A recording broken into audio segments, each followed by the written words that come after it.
Hello बच्चों, welcome to रे classes online platform. और इससे पहले कि हम आगे की पढ़ाई स्टार्ट करें, लेट मी रिमाइंड यू कि प्लीज अगर आपको हमारा पढ़ाया दिया हुआ ज्ञान पसंद आ रहा हो तो इस वीडियो को लाइक करें, चैनल को सब्सक्राइब करें और एप्लीकेशन को प्ले स्टोर से डाउनलोड कर लें।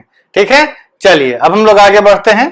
अच्छा हाँ, और ये है नहीं कि भाई पसंद नहीं आ रहा है, मतलब सो है तो छोड़ दीजिए, लाइक मत करिए, और नहीं पसंद आ रहा है तो फिर तो आपके जो भी डिसीजन हो, तो दुश्मनी मत निकालने लगना कि हाँ नहीं, I will see to it.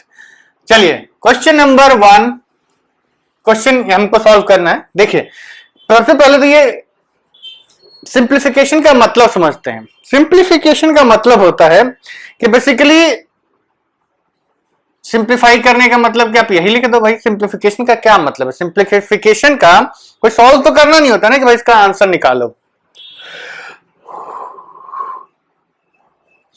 Sorry. Simplification का मतलब होता है, देखिए अगर आपके पास रेशनल और इरेशनल का कॉम्बिनेशन दिया हो, अगर रेशनल और इरेशनल का कॉम्बिनेशन दिया हो, सिंप्लीफिकेशन का मतलब होता है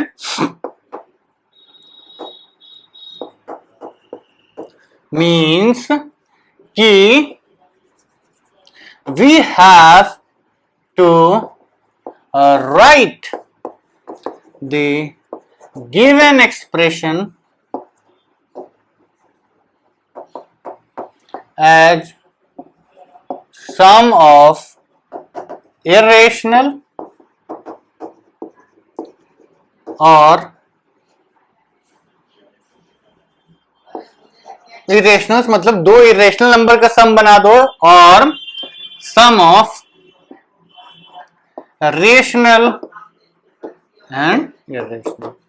मतलब बेसिकली लॉजिक ये होता है कि उसके बाद और कुछ करने लायक नॉर्मल जो भी हमारे पास नॉलेज अवेलेबल है उसके बाद कुछ करने लायक अवेलेबल ना हो। मतलब ऐसा ना हो कि कोई और दो स्टेप लगा के और आसानी से, सिंप्लीफाई का मतलब है कि थोड़ा और आसानी से लिख दो। इस केस में इसका मतलब है कि जैसे यहाँ पे बहुत सारे रेशनल नंबर्स मल्टीप्लाई डिवाइड हो रहे हैं, तो हमें करना क्या है कि इन सबको मल्टीप्लाई डिवाइड करके सिंपली एक रेशनल प्लस इरेशनल या rational plus irrational plus irrationals में ही लिख देना है।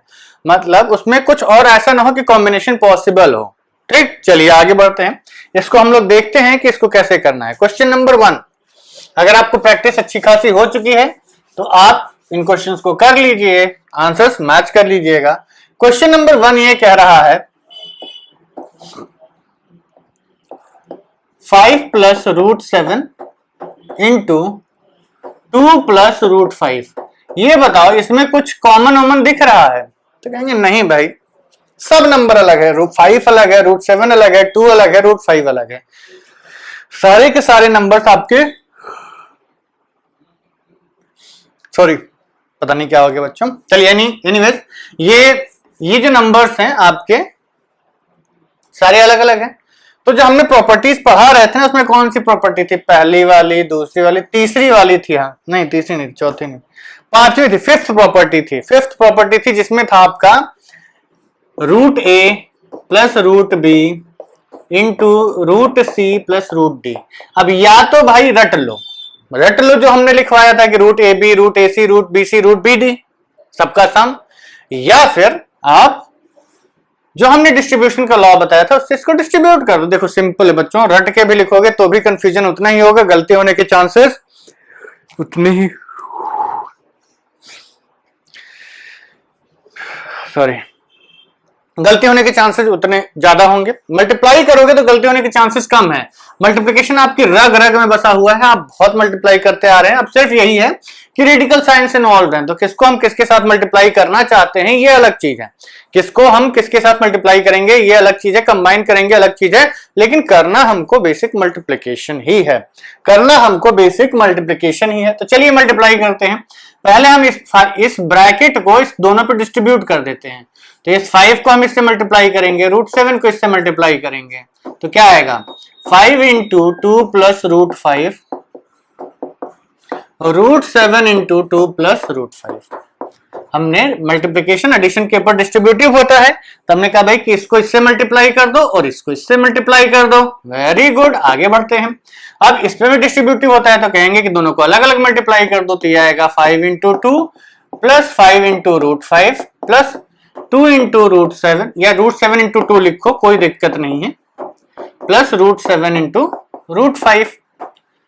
ठीक, अब क्या करेंगे, मल्टीप्लाई करना स्टार्ट करिए। ये आएगा 5 इंटू 2 10, ये आपका आ गया 5 into root 5 plus 2 into root 7 plus root 7 into root 5 को अंदर ले जाएंगे तो 7 इंटू 5, तो ये कितना आ गया 10 plus 5 root 5 plus 2 root 7 plus root 35। यही आपका आंसर है, यही आपका आंसर है 10 plus 5 root 5 plus 2 root 7 plus root 35, यही आपका आंसर है। ठीक, अब इसमें देखो, अब कहेंगे सर सिंप्लीफाई कैसे, ज्यादा सिंप्लीफाइड तो यही दिख रहा था। ठीक है, कोई दिक्कत नहीं है, लेकिन यहां पर कॉम्बिनेशन ऑफ इरेशनल्स का मल्टीप्लिकेशन नहीं है, ये क्या है, इरेशनल इरेशनल इरेशनल रेशनल, ये इरेशनल और रेशनल्स का सम आ गया है। यही हम कहते हैं कि या तो केवल इरेशनल्स का सम आ जाए या रेशनल और इरेशनल का सम आ जाए, तो ये हमारा सम डिफरेंस भी, मतलब बीच में माइनस साइन भी आ सकता है, ऐसा नहीं है कि प्लस ही आना चाहिए। तो ये हमारा सिंप्लीफाइड हो गया। दूसरा वाला दूसरा वाला तो सिंपल है, क्या कह रहा है 5 प्लस रूट 5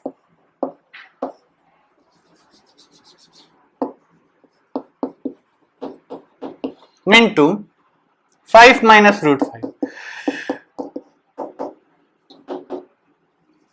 जब आप इसको सिंप्लीफाई करेंगे तो ये देगा, जैसे डायरेक्ट फॉर्मूला वाला ए स्क्वायर माइनस बी स्क्वायर, तो ये आएगा 5 का स्क्वायर, या फिर आप वो भी कर सकते हैं कि ए स्क्वायर माइनस बी लिख दीजिए, डायरेक्टली फॉर्मूला रखने की आदत हो, नहीं रखना है तो फॉर्मूले से याद रखो, सिंपल एक ही फॉर्मूला आपने पहले पढ़ा हुआ है उसी को अप्लाई करना है, माइनस रूट 5 का स्क्वायर, ये क्या बना 5 इंटू 5, ये क्या बना रूट 5 इंटू रूट 5, तो 5 into 5 25, root 5 into 5 minus 5 which is equal to 20। ये तो एकदम सिंप्लीफाई हो गया, तो इसका आंसर आ गया 20, 25 माइनस 5 इज 20। सिंपल, ऐसे भी लिख देते हैं कि आप सीधे लिख देते 5 square minus 5 which is equal to 25 minus 5 which is equal to 20। ठीक है, चलिए अगले क्वेश्चन पे आगे बढ़ते हैं और आपको थोड़ा और ज्ञान देते हैं। देखो, जब तक ज्ञान नहीं लोगे तब तक ज्ञानी नहीं बनोगे, और इस दुनिया में जब जो कोई ज्ञानी नहीं होता है उसका कोई वैल्यू नहीं होती है, तो ज्ञानी बनो। चौथा ज्ञान ये कह रहा है कि रूट 11 माइनस, सॉरी हमने थर्ड वाला तो किया ही नहीं, अभी दो ही किया ना, चलिए थर्ड वाला रूट 3 प्लस रूट 7 इसका होल स्क्वायर। ठीक है, कोई दिक्कत नहीं है। फॉर्मूला क्या बोलता है, a square 3 b square 7 plus 2 root 3 into root 7 which is equal to 7 3 10 plus 2 root 21। जो फॉर्मूला आपने पढ़ा था, अगर रटा होगा तो वो है, और नहीं तो अगर फॉर्मूला नहीं रटना है तो बेसिक प्रॉपर्टीज यूज कीजिए। कौन सा फॉर्मूला, ए प्लस बी का whole square. A plus b का होल स्क्वायर क्या होता है बच्चों, a square plus b square plus 2ab, और a square plus 2ab plus b square किसी भी ऑर्डर में लिखो, कम्यूटेटिव होता है। तो ये आपका आएगा a square that is root 3 का square plus 2 root 2ab that is root 3 into root 7 plus b का स्क्वायर रूट 7 का स्क्वायर। ठीक, a square plus 2ab plus b square क्या बना, रूट 3 का स्क्वायर रूट 3 इंटू रूट 3 कितना हो जाएगा 3, इन दोनों को मल्टीप्लाई कर सकते हैं, रूट 3 इंटू 7 दूसरी property plus root 7 into root 7, तो इसकी वैल्यू 3, इसकी वैल्यू 2 रूट 21, इसकी value root 7 into root 7 is 7, तो 7 और 3 10 प्लस 2 रूट 21। ये हो गया आपका तीसरे का आंसर, 3 हो गया। ठीक है, 10 प्लस 2 रूट 21, इसको हम क्लियर कर देते हैं। अब फोर्थ वाला, अब इतनी प्रैक्टिस के बाद तो आप लोग फोर्थ वाला कर ही सकते हैं, अपने आप कर सकते हैं। चलिए, अगर करने का मन कर रहा हो, मतलब अंदर से ज्ञान उछल उछल के बाहर आने की कोशिश कर रहा हो, तो वीडियो पॉज करके ट्राई कर लीजिए, और नहीं तो अभी देखिए सोल्यूशन। फोर्थ क्वेश्चन ये कह रहा है कि root 11 minus root 7 into root 11 plus root 7, कौन सी प्रॉपर्टी है ये, कोई भी प्रॉपर्टी हो, याद करने की जरूरत नहीं है, आंसर सीधी सीधी ए प्लस बी, अच्छा सॉरी ये √7 और √7 दोनों √7 है ना, यहाँ √5 लिख दिया। देखो चलो अभी एक इस गलती के ऊपर ही बेस्ड हम एक ज्ञान दे देते हैं आपको। अगर जैसे आप कोई क्वेश्चन सॉल्व करने जा रहे हैं, सॉल्विंग अ क्वेश्चन, उसमें कुछ स्टेप्स होते हैं आपके। पहला स्टेप होता है क्या, पहले हम उस क्वेश्चन को पढ़ते हैं, रीड क्वेश्चन केयरफुली, ठीक। उसके बाद हम क्या करते हैं, सेकंड होता है इंटरप्रेट करते हैं क्वेश्चन को कि भाई क्वेश्चन पूछना क्या चाहता है। तीसरा पार्ट होता है कि हम डेटा कॉपी करते हैं, मतलब क्वेश्चन में से हम डेटा उठाते हैं। और चौथा पार्ट होता है कि हम अप्रोच डिसाइड करते हैं कि भैया इस क्वेश्चन को हम सॉल्व करें कैसे। और पांचवा पार्ट होता है सॉल्व करते हैं, और छठा पार्ट होता है आंसर लेके आते हैं। मतलब एक क्वेश्चन को जब आप सॉल्व कर रहे होते हैं तो आपके पास टोटल ये 6 स्टेप्स आपको फॉलो करने होते हैं। पहला पार्ट कि जब आपके सामने क्वेश्चन आया तो आप उस क्वेश्चन को पहले पढ़ते हैं, फिर आप उस क्वेश्चन को इंटरप्रेट करते हैं, मतलब समझते हैं कि क्वेश्चन कह रहा है। जैसे मैं यहां से निकला, स्टेशन पे गया, मेरी ट्रेन छूट गई, मेरी उम्र कितनी थी, तो क्वेश्चन पढ़ा आपने, अब समझा कि ये बंदा पूछ क्या रहा है कि घर से निकला, स्टेशन पे गया, ट्रेन छूट गई, इसकी एज बताओ। इंटरप्रेट किया आपने। फिर आपने डेटा कॉपी किया कि भाई घर से निकला है, ट्रेन किस स्पीड से चल रही होगी, ये है वो है फलाना ढिमाका, ठीक। फिर आप डिसाइड करते हैं कि अप्रोच क्या लगाएं, भाई कैसे करें कि इसकी एज पता चल जाए, कैसे करें कि इसकी एज पता चल जाए, ठीक है जी। ये क्वेश्चन जो हमने बोला है इसका तो आंसर कुछ नहीं है, ये सॉल्वेबल नहीं है, एक जोक है, हमारा जोक है बहुत पुराना कि एक मतलब ऐसा क्वेश्चन पूछता है तो इसका आंसर कुछ होता नहीं है, जोक हम कभी सुना देंगे आप लोगों को। अभी फिलहाल आगे बढ़ते हैं। फिर आप अप्रोच डिसाइड करते हैं कि क्वेश्चन कैसे सॉल्व किया जाए। आपने क्वेश्चन को सॉल्व करने का अप्रोच डिसाइड कर लिया, फिर आपके पास बचता है कि आप उसको सॉल्व करिए और आंसर ले आइए। इन 6 में से सबसे इंपॉर्टेंट और सबसे जरूरी स्टेप कौन सा होता है? सबसे जरूरी स्टेप कहां आपको बिल्कुल सावधान रहना है, बिल्कुल आप गलती नहीं कर सकते, सबसे इंपॉर्टेंट होता है आपका रीड द क्वेश्चन केयरफुली। अगर आप क्वेश्चन को ही गलत पढ़ लोगे ना तो ये सब आप कितनी भी सावधानी से कर लो, आंसर गलत ही आना है। क्वेश्चन ही गलत पढ़ लिया। अब मैंने कहा कि मैं घर से निकला, स्टेशन गया, डेटा वेटा सब दिया हुआ है, स्टेशन पहुंचा और ट्रेन छूट गई, मेरी उम्र बताओ, तो आपको ये पढ़ ले कि भाई ट्रेन छूट गई, ट्रेन की उम्र बताओ, तो कहां से वो सही कर लेगा? He will be reporting the entire question wrong। सबसे इंपॉर्टेंट क्वेश्चन सही पढ़ो, जो सबसे आसान होता है लेकिन सबसे जरूरी होता है। क्वेश्चन को कभी आप गलत नहीं पढ़ सकते। क्वेश्चन गलत पढ़ लिया तो फिर उसके बाद की सारी मेहनत गड़बड़, ठीक।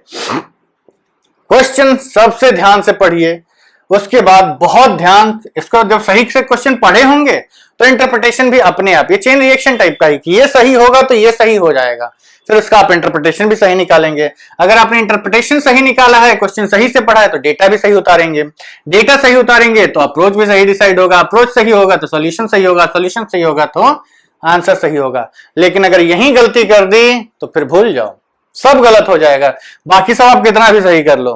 तो क्वेश्चन को सबसे जरूरी होता है कि एकदम सही सही कॉपी में उतार लेना, ठीक।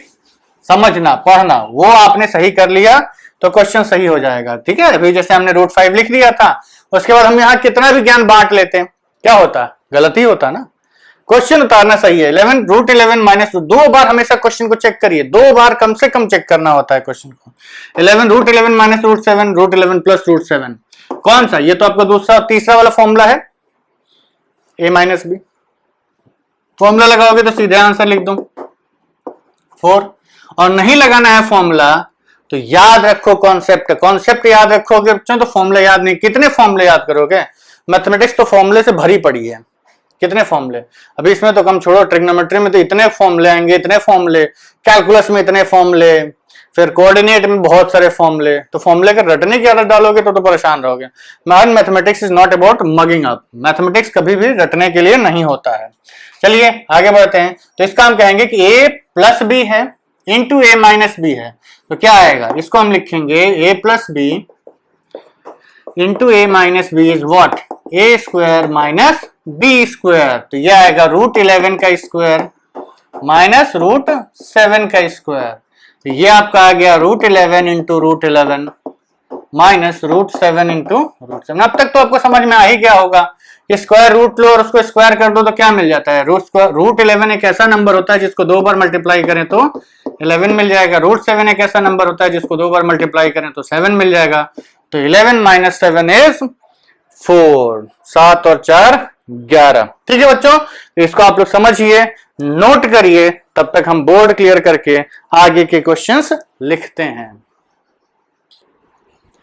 ठीक है बच्चों, तो जो अगली चीज आपको समझनी है उसका नाम है रैशनलाइजेशन। रैशनलाइजेशन मतलब, इसका मतलब इसके नाम से ही साफ साफ पता चल रहा है कि आपको रैशनलाइज करना है। अब कहेंगे सर रैशनलाइजेशन, रैशनलाइज क्या आंतरिक क्या समझा रहे हैं? देखिए रैशनलाइजेशन का मतलब होता है, देखिए रैशनलाइजेशन,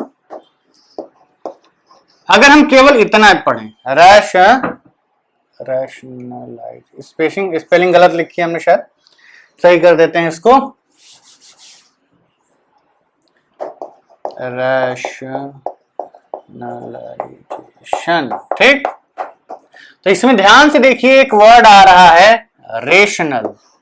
रेशनल आपको पता है ना, real numbers are made up of 2 types of numbers, one is called rational numbers and another are called irrational. कहें अभी तक हम लोग जो पढ़ाई कर रहे थे यही कर रहे थे कि इर्रेशनल नंबर्स होते क्या हैं, इनको कहां रिप्रेजेंट किया जाता है, नंबर लाइन पे कहां आते हैं, फलाना फलाना ढिमाका ढिमाका। ठीक, तो जो रैशनल नंबर्स होते हैं उसको बनाने की जो प्रोसेस होती है उसको हम रैशनलाइजेशन कहते हैं। मतलब बेसिकली यहां पर हमारा टारगेट होता है किसी नंबर को रैशनल बना देना।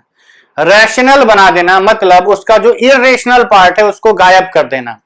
रैशनलाइजेशन का मतलब होता है it is a process where we try to convert in irrational into rational. ठीक, लेकिन मैथमेटिक्स में ये चीज जरूर ध्यान रखिएगा कि मैथमेटिक्स में हम अपने नंबर की वैल्यू कभी नहीं बदलते हैं। मतलब जो आपका नंबर होता है या इक्वेशन होता है या गिवन चीज होती है उसकी वैल्यू नहीं बदली जाती है। मैथमेटिक्स न्याय के तराजू की तरह होता है। किसकी तरह?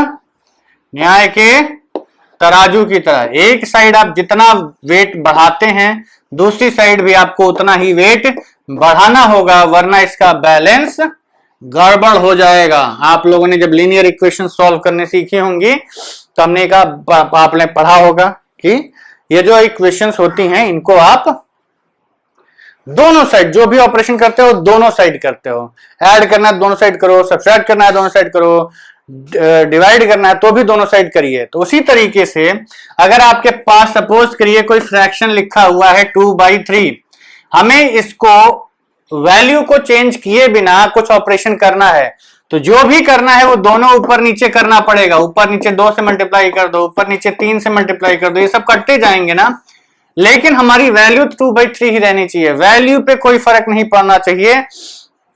अगर वैल्यू पे फर्क पड़ गया इसका मतलब आपने नंबर ही बदल दिया, और नंबर हम नहीं बदल सकते बच्चों। क्यों? क्योंकि नंबर बदलना एक क्या बोलते हैं, घोर पाप से भी बड़ा पाप कोई होता हो ना, वो वाला पाप होता है कि भाई हमको दिया गया कि 4 आम लेके क्वेश्चन सॉल्विंग चालू करो और सॉल्व करते करते 2 आम हो गए तो आपके ऊपर घूसखोरी का इल्जाम लग जाएगा कि आप 2 आम खा गए। You are trying to cheat. Mathematics में चीटिंग नहीं चलती है। मैथमेटिक्स में हमें जितना मिला होता है आउटपुट में उतना ही रखना होता है, बीच में हम कुछ भी गड़बड़ नहीं कर सकते। ठीक, बैलेंसिंग की बहुत इंपॉर्टेंस होती है मैथमेटिक्स में। इक्वेशन बैलेंस्ड होनी चाहिए, नंबर बैलेंस्ड होना चाहिए, जो मिला हो वही रहना चाहिए। ना हम अपनी तरफ से कुछ जोड़ सकते हैं, ना हम अपनी तरफ से कुछ घटा सकते हैं, ना कुछ मल्टीप्लाई कर सकते हैं, ना कुछ डिवाइड कर सकते हैं। हम क्या कर सकते हैं, हम जो भी करेंगे ऐसा करेंगे, केवल हम ऑपरेशंस कर सकते हैं, ऐसे ऑपरेशंस जिससे हमारे नंबर की वैल्यू में कोई फर्क ना पड़े। ठीक, चलिए आगे बढ़ते हैं। रैशनलाइजेशन, सपोज करिए अभी जो आपको पढ़ना है वो पढ़ना है rationalise the denominator, rationalisation of denominator. अभी हमारे पास, अब इसको समझते हैं कि इसकी जरूरत क्या पड़ी। सपोज करिए अभी हमने आपको बताया कि भैया √2 कहां नंबर लाइन पे लगता है, तो आप कहोगे भाई सर 0 बनाया, 1 बनाया, यहां पर एक 1 लेंथ की लाइन खींची, ये पाइथागोरस थ्योरम लगाया, ये लेंथ √2 होती है, यहां से हमने ऐसे सर्किल ड्रॉ किया, तो ये जो लेंथ आई आपकी ये √2 हो गई। ठीक है, √2 तो ढूंढ लिया, 1/√2 बनाओ। कहोगे सर ये क्या पढ़ाया तो है नहीं, पूछ रहे हो 1/√2, इसीलिए इसको पढ़ते हैं। Rationalisation of the denominator means हम इन नंबर्स के डिनोमिनेटर्स को, देखो जैसे अगर आपके पास लिखा हो √3/2, समझ में आता है √3 की वैल्यू हाफ हो गई, √2/2 तो हम कहेंगे √2 की वैल्यू हाफ हो गई, √5/2, √5/3, √5 की वैल्यू 1/3 हो गई। ठीक, √5 हमें पता है, इसको जैसे √2/1/√, अगर हमें यही पता होता कि √5 हमें पता चल गया ये √5 है, तो √5/2 क्या होगा, इसका आधा होगा, √5/3 क्या होगा, इसका 1/3 होगा। लेकिन अगर 1/√5 दे दिया गया तो फिर कैसे निकालेंगे? तो इसको सॉल्व करने के लिए हम लोग रैशनलाइजेशन ऑफ द डिनोमिनेटर करते हैं। क्या करते हैं? रैशनलाइजेशन ऑफ द डिनोमिनेटर का यूज करते हैं। एक बहुत ही सिंपल प्रोसेस है। सिंपल प्रोसेस मतलब इससे सिंपल प्रोसेस कोई हो नहीं सकता। हाँ, इससे सिंपल एक प्रोसेस होता है 0 से मल्टीप्लीकेशन, 0 से मल्टीप्लाई करो आंसर 0। चलिए आगे बढ़ते हैं। तो हम ये कहते हैं कि सपोज करिए आपको अगर 1/√2 दिया गया, रैशनलाइज, और देखिए अगर रैशनलाइज लिखा गया है तो इन जनरल आप यही मान के चलेंगे कि वो डिनोमिनेटर को रैशनलाइज करने की ही बात करता है, क्योंकि न्यूमरेटर में अगर इरेशनल नंबर है तो we can deal with it, but denominator में अगर इरेशनल नंबर है तो it's difficult to deal with the irrational numbers in the denominator. So we try to bring the irrational numbers into the numerator and making the denominator rational. हमारा target होता है कि हम denominator को rational में convert करते हैं, denominator को रेशनल में कन्वर्ट करते हैं, जो भी इरेशनल पार्ट है उसको हम न्यूमरेटर में लेके आए। ठीक है, चलिए रैशनलाइज द डिनोमिनेटर। तो सपोज करिए रैशनलाइज 1/√2 दिया गया आपको, तो अब हमें टारगेट क्या है? Target is to make the denominator rational. ठीक, डिनोमिनेटर को क्या बना देना है? रेशनल बना देना है। अब रेशनल बनाने के लिए सोचिए कि हम क्या करें, ऐसा क्या कर दें कि नंबर की वैल्यू भी ना बदले और ये डिनोमिनेटर रेशनल भी हो जाए। तो हमको पता है कि √2 इंटू √2 क्या होता है? ये एक रेशनल नंबर होता है। √2 इंटू √2 एक रेशनल नंबर होता है। ठीक है,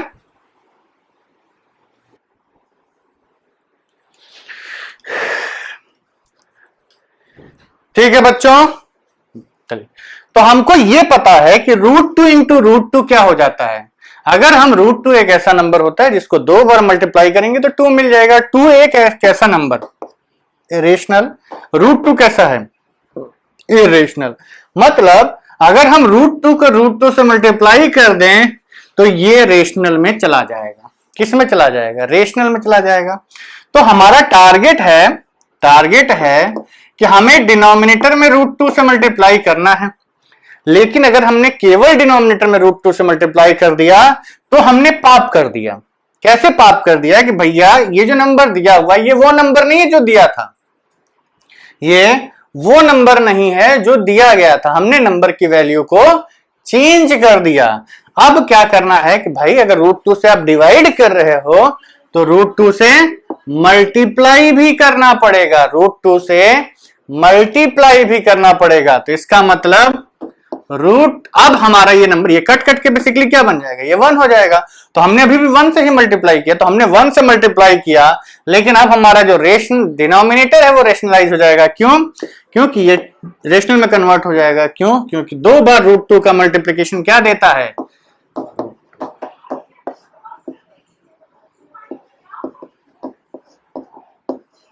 कितना हो गया? √2/2।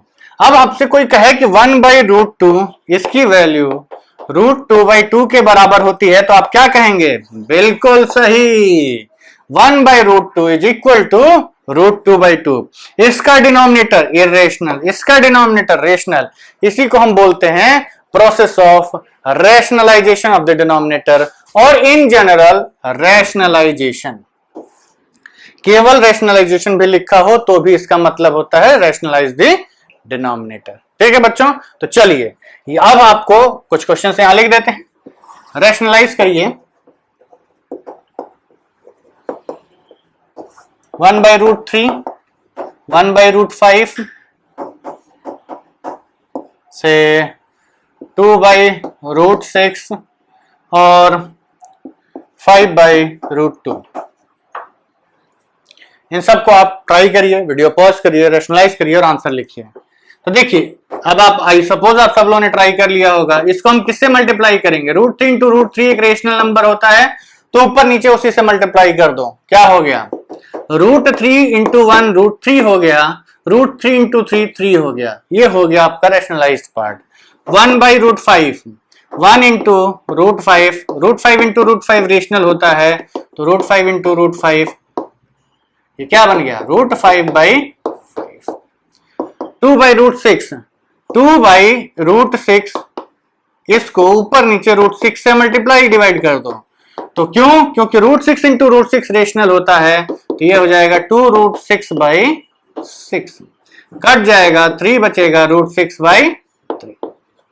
कोई दिक्कत नहीं है, सिंप्लीफाई करिए चाहे ना करिए, डिनोमिनेटर को रैशनलाइज करके रैशनल नंबर में कन्वर्ट करना ही आपका पहला एंड फॉरमोस्ट टारगेट है। ये आपका आ गया 5/√2, तो 5 इंटू √2/√2 इंटू √2 किससे मल्टीप्लाई डिवाइड करेंगे? √2 से।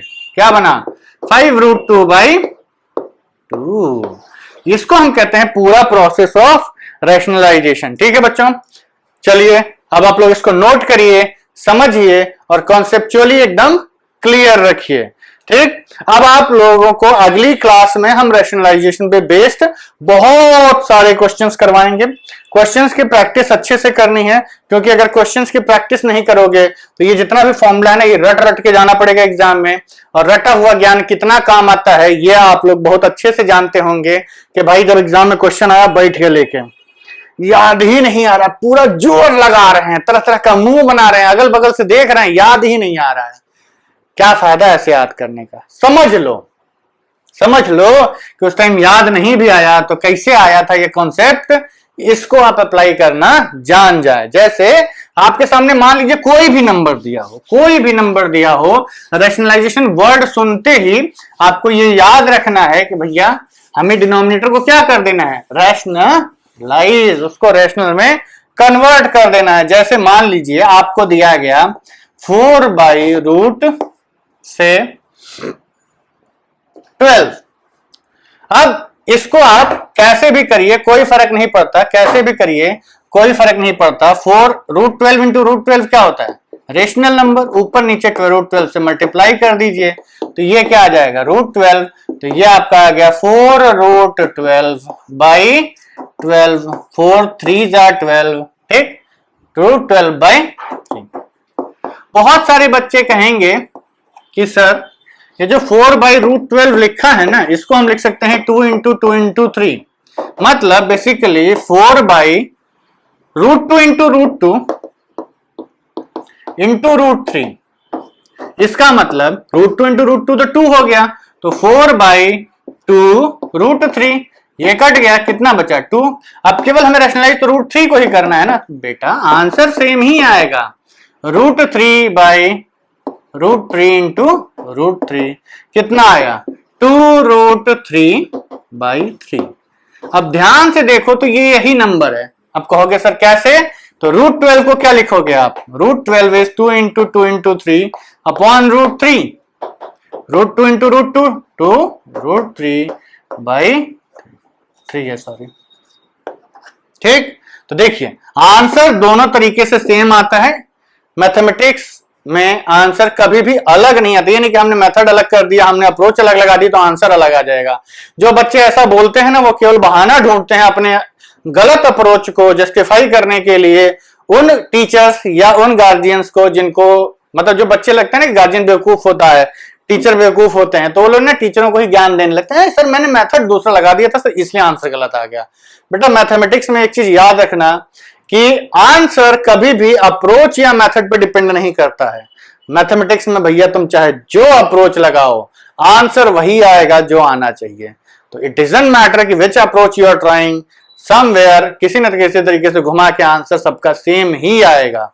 ठीक, तो चलिए ये तो रही मैथमेटिक्स की बात, ये रही रैशनलाइजेशन की बात। अगले वीडियो में हम लोग बहुत सारे क्वेश्चंस करेंगे depending on the property of rationalisation, और जो बाकी 6 प्रॉपर्टीज हमने और पढ़ी थी कौन कौन सी, root A B, root a into root b, root a by b, root over root of a by b is equal to root a by root b, और root A plus root b into root a minus root b is a minus b, a plus root b into a minus root b is a square minus b, और एक था a plus root b into root C plus root D, उसका भी expansion था root A C plus root B A D plus root B C plus root B D, और एक था root ए plus root B का whole square which is equal to A plus 2 root A B plus B.